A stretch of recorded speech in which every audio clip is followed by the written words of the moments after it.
Bonjour, aujourd'hui on va parler d'une compétence qu'on pense tous savoir mais que finalement très peu de gens maîtrisent vraiment. C'est l'attention. Et si on se disait que le simple fait de la développer pouvait complètement changer notre façon de vivre chaque instant? Allez, une petite question pour commencer. Réfléchissons à notre journée, jusqu'à maintenant. Combien de moments a-t-on passé en étant pleinement là? Je veux dire, pas juste physiquement, mais avec notre esprit complètement focalisé sur ce qui se passait. La réponse, souvent, l'est un peu surprenante. Pour bien saisir la puissance de cette attention, rien de tel qu'une histoire. Et celle-ci est absolument fascinante. C'est l'histoire de quelqu'un qui, en perdant la vue, a en fait appris à voir le monde d'une manière bien plus profonde. Voici donc Louis Braille. Imaginez, à seulement 3 ans, un accident tragique le plonge dans le noir complet. Pour la plupart d'entre nous, ce serait la fin de tout. Mais pour lui, ça a été le début d'une nouvelle façon de percevoir le monde. Et ce qui arrive ensuite est juste prodigieux. À 15 ans, alors qu'il n'est qu'un adolescent, il réussit l'impensable.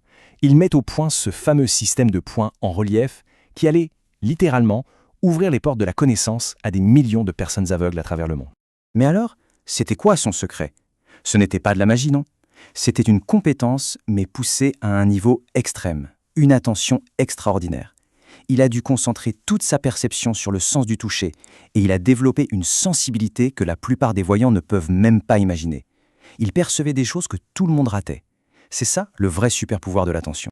Bon, l'histoire de Braille, c'est l'exemple d'une concentration exceptionnelle. Maintenant, revenons à notre réalité de tous les jours, qui est bien souvent tout le contraire. On va voir à quel point nos esprits aiment partir dans tous les sens. Des chercheurs de l'université de Harvard ont voulu mettre un chiffre là-dessus, sur notre état mental au quotidien. Et voilà le résultat, 47%. Laissons ce chiffre résonner une petite seconde. 47%. Qu'est-ce que ça peut bien vouloir dire? Eh bien, ça veut dire que pendant près de la moitié de notre temps, éveillé, notre esprit n'est tout simplement pas là où on est. Il se balade dans le passé, dans le futur, dans nos soucis, nos rêves, bref, n'importe où, sauf dans le moment présent.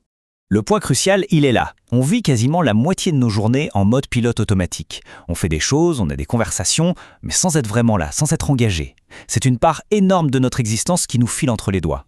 Mais, et si on retournait le problème? Si cette attention n'était pas juste une compétence à développer pour soi, mais aussi un vrai cadeau. Un cadeau qu'on peut offrir aux autres. C'est ce qu'on va voir maintenant. La philosophe Simone Weil a écrit cette phrase qui est juste magnifique. L'attention vue comme un acte de générosité. Oubliez l'argent, les objets. Le plus beau cadeau, c'est d'offrir sa présence totale à quelqu'un. L'idée est incroyablement puissante, vous ne trouvez pas? Essayons de nous souvenir d'un moment comme ça. Quand quelqu'un nous écoute vraiment, sans jeter un œil à son téléphone, sans déjà penser à ce qu'il va répondre, juste là, avec nous. On le sent, c'est presque physique. Cette connexion, ça change absolument tout dans l'échange. Et ce n'est pas juste une impression, c'est prouvé. Cultiver cette présence attentive, ça améliore concrètement nos vies. Nos relations deviennent plus fortes, notre stress diminue et même notre créativité se met à pétiller. Ce n'est pas du tout un concept abstrait, c'est un outil très pratique pour mieux vivre.